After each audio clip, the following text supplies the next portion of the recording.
Good morning, everyone.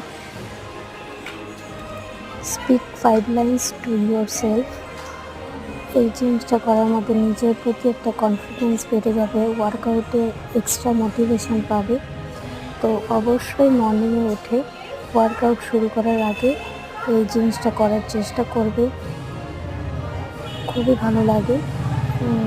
নিজের প্রতি একটা সেলফ রেসপেক্ট তো থাকা অবশ্যই দরকার, সেলফ কনফিডেন্সও থাকা দরকার। আর নিজেকে যদি ডেভেলপ না করতে পারি তাহলে অন্য আদার্স কী আর করবো। তো নিজেকে ডেভেলপ করার জন্য, নিজের প্রতি ভালোবাসার জন্য এই কিছু কিছু হ্যাবিট অবশ্যই নিজের মধ্যে রাখা উচিত। So have a good day, stay with me. আর এই ভিডিওটা দেখার জন্য অনেক অনেক ধন্যবাদ সবাইকে। বাই।